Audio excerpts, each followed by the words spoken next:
Gentlemen, I started the meeting without anyone hearing me. Anyway, it's 7 o'clock, welcome. We're starting out tonight with the tax rate public hearing. We have something to read about that. Basically, we're not raising taxes, how's that? We're keeping the tax rate the same as it was last year.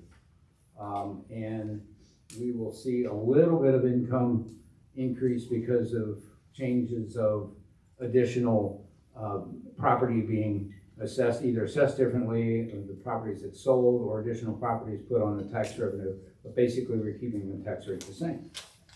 So if anybody would like to speak to not raising taxes, if you would like us to raise taxes, please step to the microphone and state your name and why you want us to raise taxes.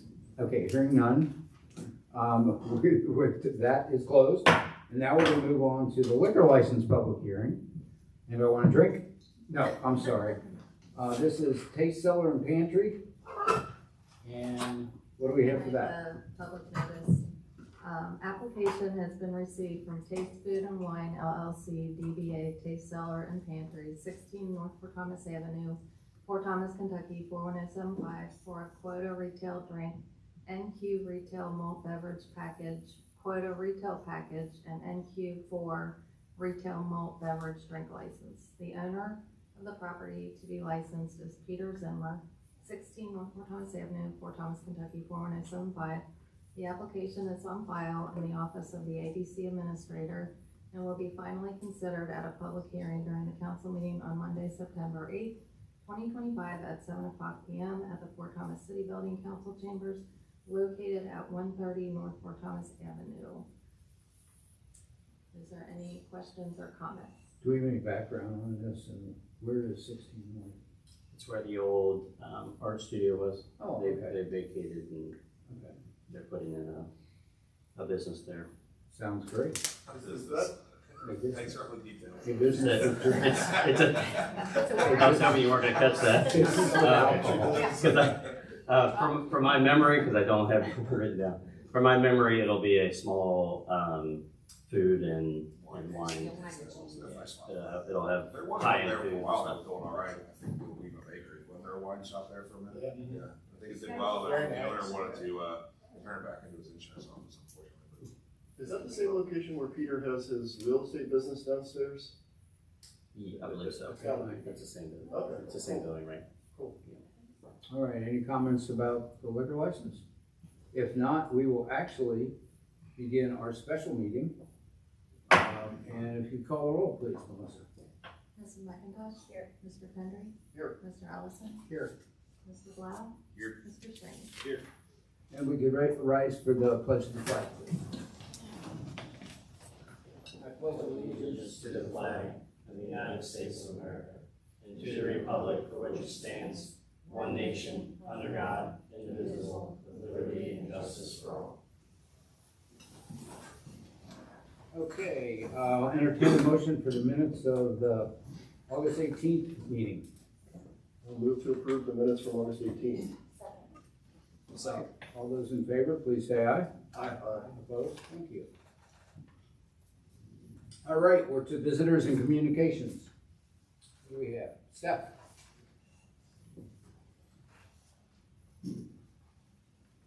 Steph Chalk, 21 Lafayette Avenue, Fort Thomas. My first question is on the pension spiking. You had a motion to update in 60 days. I was just curious the status of that.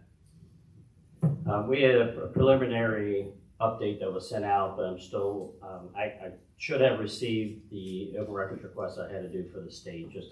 What I'm trying to do now is just find a communication trail from when we first got billed in 17, 18 till now, but I haven't had time to analyze that yet. Okay, still in process. Okay, thanks. Investment policy statement draft next. Is this an appropriate time to talk about that? Okay. I was surprised to see that this is a draft because I noticed on Rankin's 24 write-up from October 24, they referenced our investment policy statement. Okay. So do we have one now?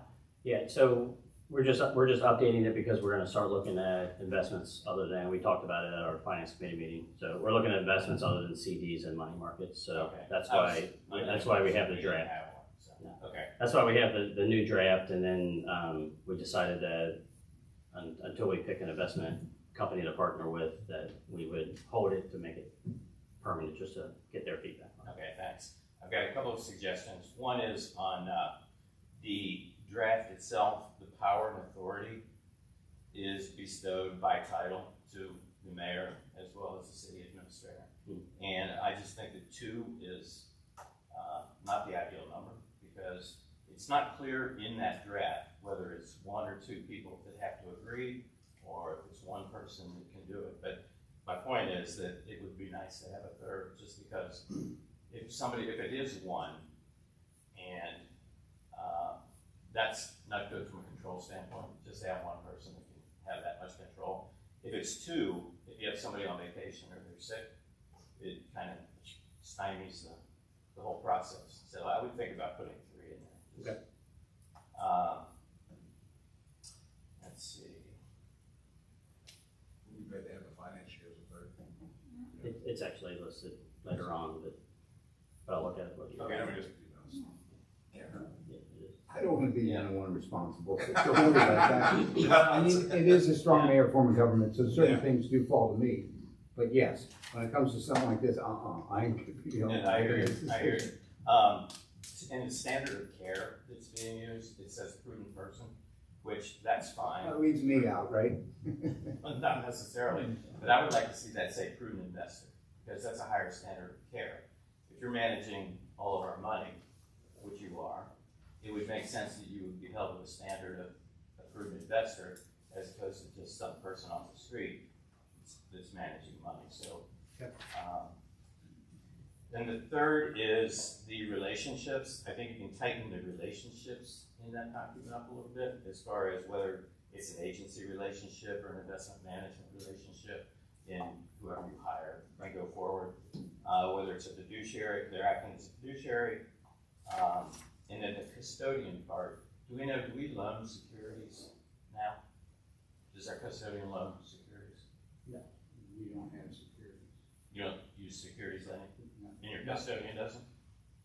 The only thing we have are CDs, and there's a money market. The change just happened when cities constructed. It was 4 or 5 years ago. Yeah, if you don't have treasuries in there. Yes. Okay, great. And then the sports park, just a quick one on that. The sports park, when is that? What sports park? The one in the courts? Oh, the soccer complex? Okay. When is that scheduled to be completed, and then follow up, when will it start being used? It's being used now, from what I'm being told. Again, it's a school's property, but the superintendent told me that it'd be mid-October for ribbon cutting to be officially everything open. And do we generate any revenue for the city? From that, no. No? Okay, thank you. Thank you. All right, Sharon. One question on that soccer complex, I want to make it clear, like, we get a lot of questions about that. It will still remain open to the public as long as it's taken care of, right? For Yes. the use of traffic, like that. It'll stay open, and then the bathroom should also be open. I know we talked about a time thing, but that was one of the benefits of actually having a good bathroom. Assuming that it's being taken care of and we're not having vandalism and things like that. Even though it's one of those things we talked about too before, even though it's not direct revenue, that kind of investment, that kind of draw is a great revenue stream for our restaurants and bars and local shops in that area for sure. So, Turning out real nice. yeah, it's really nice. Sharon McKnight, 62 Miller Lane. Good evening. Mhm. First of all, I want to thank you for whoever attached this to the agenda for the public hearing for the rate information. That's very helpful, so I do appreciate that very much. I have a question about the 23-24 fiscal year audit that we're waiting for it to be completed. Is there an update on that, Matt? It should be, sorry.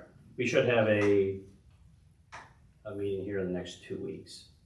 So we're, Did you get any findings on that yet? yeah, we're working through those now, and then I'm gonna be working with Linda, who's gonna be the temporary for finance director at the moment.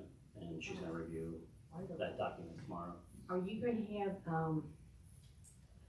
the findings at a regular council meeting and explain it, or how are you gonna do that? I think the plan was to have it at a finance committee meeting, to have the auditor come in and explain everything. Okay, so you're gonna have, Linda Chapman and John Chamberlain there? Just John, I'm not sure if Linda will be here, but John Chamberlain will be. Okay, gotcha.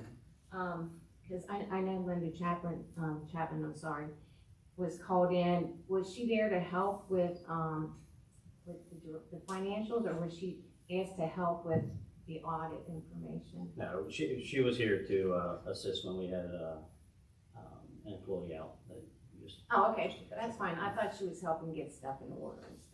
I mean, in the middle, towards the end of that, yeah, she's been preparing or helping staff get ready for the next audit as well. Okay, so, and also when you get that audit complete, you'll get that, the $310,000 in mutual aid fund money, correct?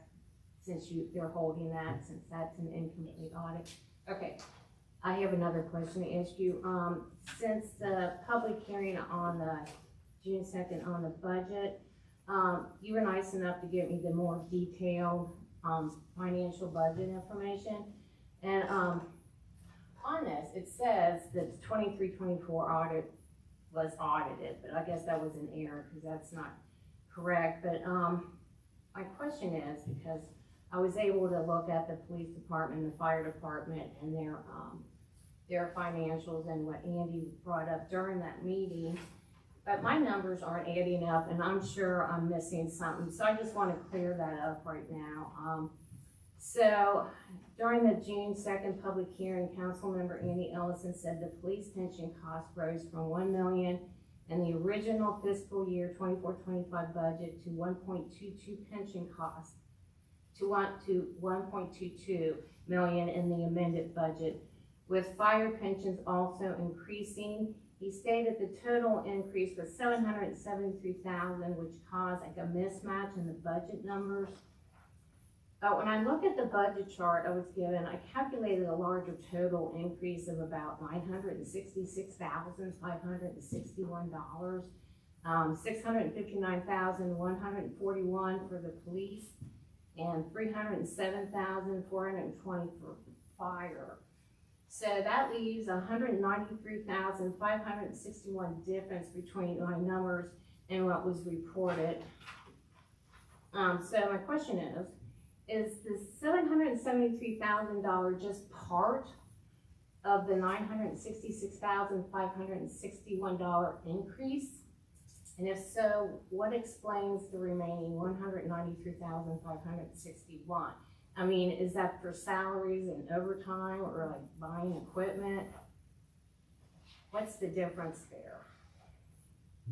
Sharon, there's no way I can Oh. respond to that. If I'm I said the sorry. same thing to you, I I'm don't think you have sorry, any I idea have what it I'm all talking written about. here. If we could meet and I'll go through everything. From I- memory, I believe that number went down.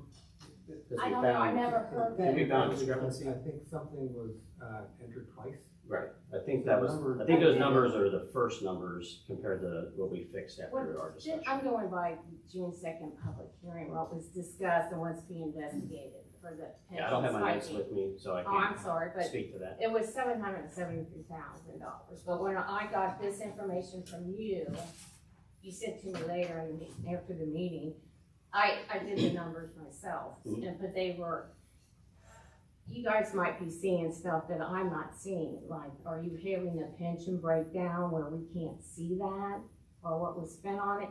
I can't speak Okay, to that right now, but if, you know, you can meet with That's me all right. anytime and I'll lay it out and I'll give you new copies if that's.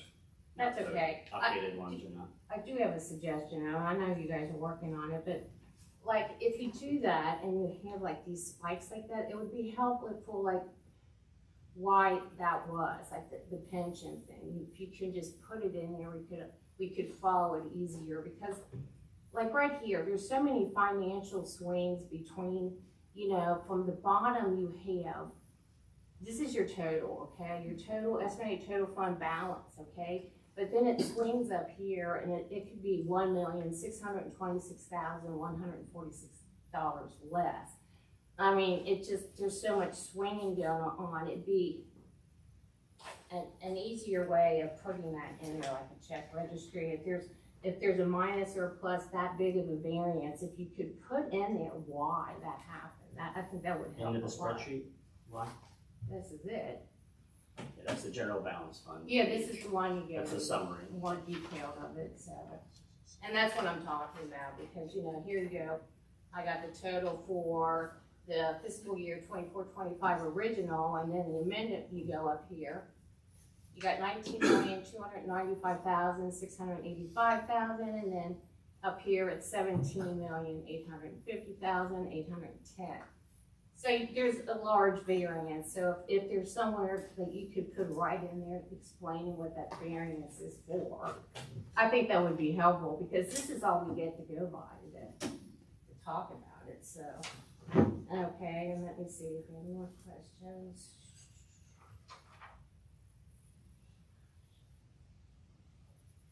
Okay, and also, do you think, the budget, the findings, that you find on that, would that have any effect, do you think, on the 25-26 budget, the tax rate at all? On the audit from the 23-24, or you don't think that will have any financial impact either way? Okay, well, thank you. Take your time. Have a good night. Thank you. Okay, do we have any reports of officers? Reports of committees? Old business, new business, this was a special meeting, we're down to ordinance resolutions and orders. Ordinance code 12/2025. An ordinance establishing and fixing the amount of service charges for the collection and removal of solid waste and curbside residential recycling for the city of Fort Thomas, Campbell County, Kentucky, from January 1, 2025 through December 31, 2025, and providing for the option of one additional 2-year term with established pricing. I'll entertain a motion. Move to approve. Is there a second? Second. Thank you. Roll call vote, please. Mrs. McIntosh, Mr. Pendry, Aye. Mr. Ellison, Aye. Mr. Blau, Aye. Mr. Strange. All right, ordinance 013. An ordinance providing for the imposition, levy, collection, and apportionment of the taxes of the city of Fort Thomas, Campbell County, Kentucky, for the year 2025, and fixing the tax rate. Entertaining this, oh, that's the first reading, so no motion necessary. Municipal order MO15. A municipal order declaring miscellaneous city-owned personal property as surplus and authorizing the city administrative officer to dispose of said property pursuant to KRS 82.083. I'll speak real quick if you don't mind. Just so, because normally I would talk about that in my talk, but the surplus is 3 fire vehicles. We have the ambulance, the ladder truck, and the extra fire truck, and we discussed all 3 would be surplus. 2 of the fire trucks are gonna be replaced by the ladder truck, which will be here in the next couple months. And then the ambulance has already been replaced. All 3 of those have been, we've made it, their chief, Eamon's done an excellent job negotiating that agreement with Campbell Fire Rescue to get, we got more money from them than we would have on an auction, and it helped out a community near to us. I believe the ladder truck's gonna be in Silver Grove, so it's kind of nice we have the ladder truck for surplus and so close to us.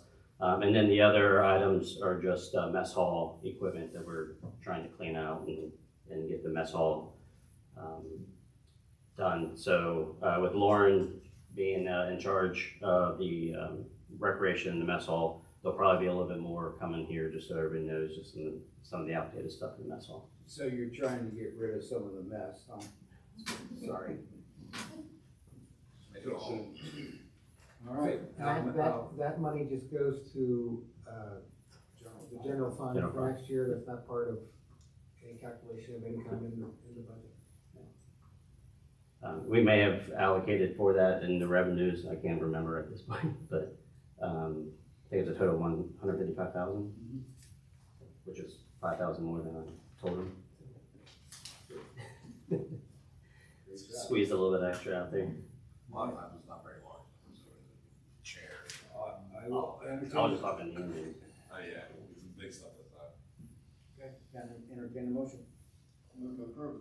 Is there a second? Second. Do We need roll call for this? I guess we do. Okay, roll call vote, please. Mrs. McIntosh? Mr. Bender? Aye. Mr. Ellison? Aye. Mr. Blau?